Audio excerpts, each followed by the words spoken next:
ओम नमो भगवते वासुदेवाय। हिंदू धर्म में एकादशी का विशेष महत्व है। यह दिन हिंदू महीने में होने वाले 2 चंद्र चरणों के 11वें दिन को कहा जाता है। चंद्र चरण 2 होते हैं, शुक्ल पक्ष और कृष्ण पक्ष। यह दिन हिंदू कैलेंडर के अनुसार एक वर्ष में 24 बार आता है। कभी कभी 2 अतिरिक्त एकादशी होती हैं जो एक लीप वर्ष में होती हैं।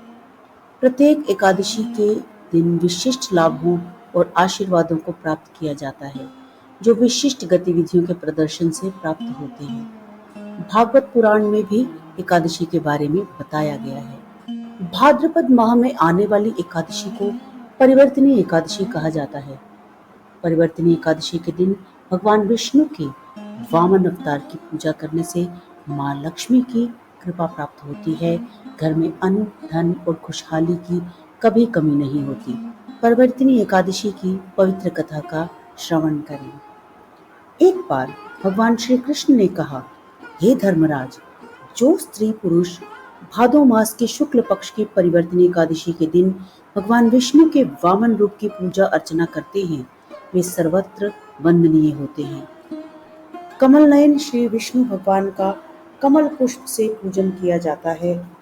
भाद्रपद शुक्ल पक्ष की एकादशी को व्रत, पूजन और रात्रि जागरण विधि पूर्वक संपन्न करने वाले त्रिदेव अर्थात ब्रह्मा, विष्णु, महेश सहित तीनों देवताओं का तीनों लोकों में पूजन का पुण्य फल पाते हैं। सभी को इस परिवर्तनीय या पद्मा वामन एकादशी का व्रत अवश्य करना चाहिए। यदि आपने अभी तक इस चैनल को सब्सक्राइब नहीं किया तो कृपया सब्सक्राइब करें। पौराणिक कथा के अनुसार इस एकादशी को शेषनाग की शैया पर लेटे भगवान विष्णु 4 मास के शयन के मध्य करवट लेते हैं, इसीलिए यह परिवर्तनीय एकादशी कहलाती है।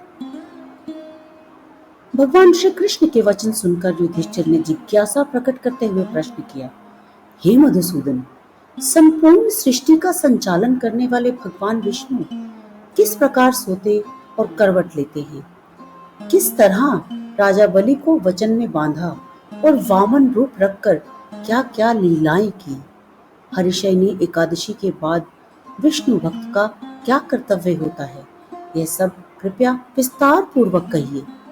भगवान श्री कृष्ण ने कहा, हे युधिष्ठिर, मैं इस वृतांत को तुम्हें सुनाता हूँ, ध्यान पूर्वक सुनिए। त्रेता युग में राजा बलि नामक एक राक्षस हुआ था। वह परम ज्ञानी और वेद सूक्तों से भगवान विष्णु का नित्य पूजन अर्चन और नित्य यज्ञ करता था, परंतु वह भगवान विष्णु की निर्धारित व्यवस्था का विरोध भी करता था। अपनी भक्ति और यज्ञों के प्रभाव से इंद्रलोक पर भी अपना अधिकार करके राजा बलि ने इंद्रादि सभी देवताओं पर विजय प्राप्त कर ली थी। एक दिन सभी देवता एकत्र होकर सोच विचार कर भगवान विष्णु के पास गए और नतमस्तक होकर भगवान की स्तुति की। भगवान विष्णु से बलि के अत्याचारों और अपने कष्टों को बताकर उससे मुक्ति दिलाने की प्रार्थना की। यद्यपि राजा बलि विष्णु भक्त था, तथापि राजा बलि की भक्ति का महत्व उसके अभिमान के कारण घट गया था। देवताओं का कष्ट अनुभव कर भगवान विष्णु ने वामन रूप धारण किया। इसके बाद अपना विशाल रूप दिखा दिया और राजा बलि को जीत लिया। राजा युधिष्ठिर ने प्रश्न किया, हे जनार्दन, भगवान विष्णु ने वामन रूप धारण कर उस महाबली दैत्य को किस प्रकार जीता? श्री कृष्ण कहने लगे, वामन रूपधारी ब्रह्मचारी बालक के रूप में भगवान विष्णु महादानी राजा बलि की राज्यसभा में गए और 3 पग भूमि की याचना की, अर्थात 3 पग भूमि का दान मांगा। महादानी होने का अभिमान रखने वाले राजा बलि ने इस याचना को तुच्छ मानकर 3 पग भूमि का संकल्प कर लिया। अपने त्रिविक्रम रूप को बढ़ाकर विष्णु जी ने भूलोक में पद, भवलोक में जंघा, स्वर्गलोक में कमर, महलोक में उदर, जनलोक में हृदय, यमलोक में कंठ, सत्यलोक में मुख कर दिया। मस्तक सबसे ऊपर था। विष्णु जी द्वारा स्थापित इस विशाल रूप को देख सूर्य, चंद्रमा, इंद्रादिक देवता देवसुक्तों द्वारा उनकी प्रार्थना करने लगे। तब राजा बलि से वामन भगवान ने कहा कि हे राजन, एक पग से पृथ्वी, दूसरे पग से स्वर्गलोक पूर्ण हो गए। धरती मैंने 3 पग मांगी थी। राजा बलि, बतलाओ तीसरा पैर कहाँ रखूं? बलि, जो अच्छे भक्त थे, प्रभु की कृपा पाने के उद्देश्य से शीश झुकाकर खड़े हो गए। प्रभु, अपना तीसरा पैर यहाँ रखें। यह सुन भगवान ने बलि के मस्तक पर पैर रख दिया। भक्त बलि पाताल को चला गया।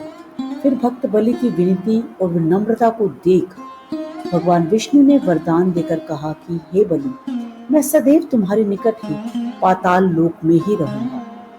बलि के कहने पर भाद्रपद शुक्ल परिवर्तनी एकादशी के दिन बलि के आश्रम पर विष्णु का एक स्वरूप स्थापित हुआ और दूसरा क्षीर सागर में नाग की शैया पर शयन करता है।